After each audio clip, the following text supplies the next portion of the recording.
What's the scoops? I'm Davey D. And I'm Lina girl. And there is a food fight over cereal. Not over prices, but about health concerns. I don't know if you saw this the other day, sis, but hundreds of people gathered outside the WK Kellogg Headquarters in Michigan calling for the company to hold up the promise it made in 2015 to remove artificial dyes from its breakfast cereals sold in the U.S. by 2018. 2018. I wasn't sure if you know, but it's 2024. No, here's the thing. The company already did that. In Canada, it makes Fruit Loops with natural fruit juice concentrates because I guess they don't allow that, the chemical stuff, in their country. But in the U.S., they're still using both food dyes and a chemical preservative. So what's the scoops with that, brother? I just, because it's a lot cheaper. And from what I understand, we got an expert, Dr. Jody Nishida is here from the Keto Prescription. We're going to talk story with her.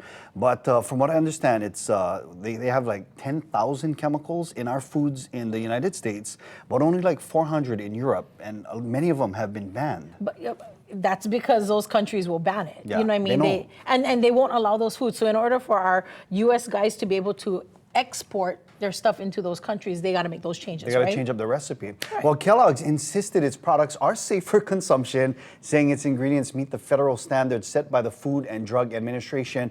And of course, it's the federal government. We got to trust them, right? There are still thousands, as we mentioned, of chemicals allowed in our U.S. commercial food system. Many of those that have been reviewed by the FDA have not been reevaluated for decades. In fact, Red 40 was last evaluated on health risk in 1971. Reports from the American Academy of Pediatrics align with the push to reassess the safety of artificial food coloring. Do you remember, brother, when they took the red dye out of peanut M&Ms? Yeah. And now, they put them back. And so all of a sudden, it's safe now? Well, I know everybody was nervous. They're like, oh, we're not going to eat the red M&M.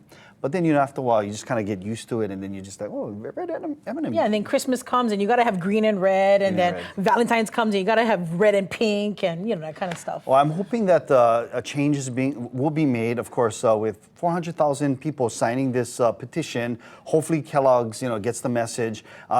Places like California last month, in fact, Governor Gavin Newsom signed the California School Food Safety Act into law. It bans 6 artificial dyes in drinks and foods served in school cafeterias. Not statewide, but just in the school cafeterias. That's good for California. Yeah, but that law is not going to take into effect until December 31st, 2027. But in California. In California. At least not here in Hawaii.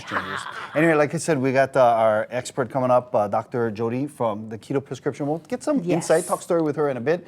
But right now, let's send things over to our Leu'i Koholokula. She's standing by at our Island News desk with some of the top stories for today. Hey, Leu'i. Hey, you guys, we're following this big story.